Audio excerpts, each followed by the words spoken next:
Okay guys, welcome back to me again, and then now I would like to read the article, but before that don't forget to like, comment and subscribe.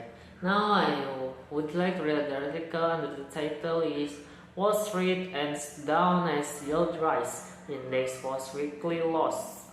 New York, US stocks fell on Friday in a broad sell-off led by mega caps as US bond yields rose, with the S&P 500 posting loss for the week after 4 weeks of gains. Amazon.com, Apple, and Microsoft all fell and were the biggest drags on the S&P 500 and Nasdaq. Higher rates tend to be a negative for tech and growth stocks, whose valuations rely more heavily on future cash flows. US Treasury yield rose with the benchmark 10-year not nearly hitting 3% after Germany reported record high increases in monthly producer price. Investors have been waiting how aggressive the Federal Reserve may need to be as it raises interest rates to battle inflation. Richmond Federal Reserve President Thomas B. King said on Friday that the U.S. Central Bank officials have a lot of time still before they need to decide how large an interest rate increase to effort at their September 20 until 21 policy meeting. The rise in rates around the globe and talk from central bankers are being used as an excuse to push stocks lower in very light volume on an August Friday session, said Peter Cardillo, chief market economist at Spartan Capital Securities in New York.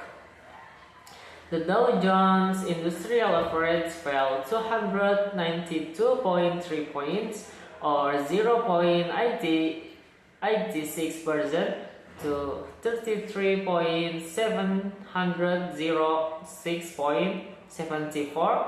The S&P 500 lost 55.26 points or 1.23% to 228.48, and the Nasdaq Composite dropped 260.30 points or 2.01% to 12.705.22.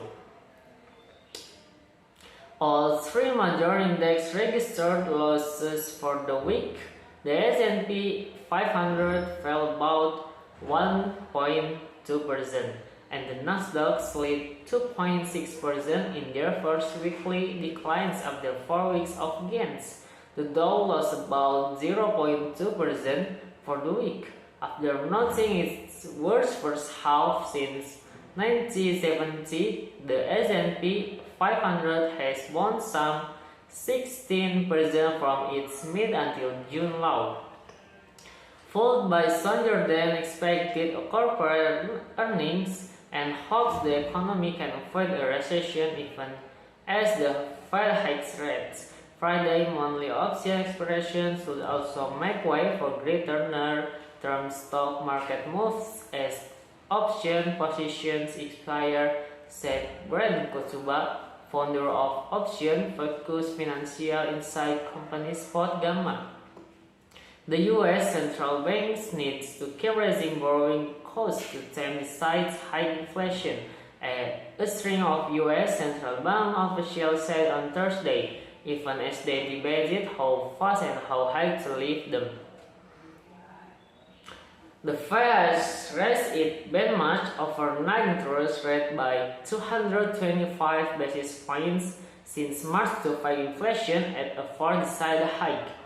Focus next week might be on Fed Chair Jerome Powell's speech on the economic outlook at the annual Global Central Bankers Conference in Jackson Hole, Wyoming.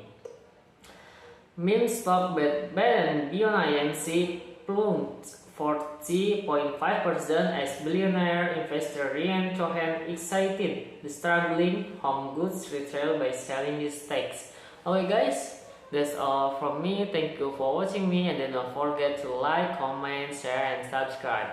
See you next time.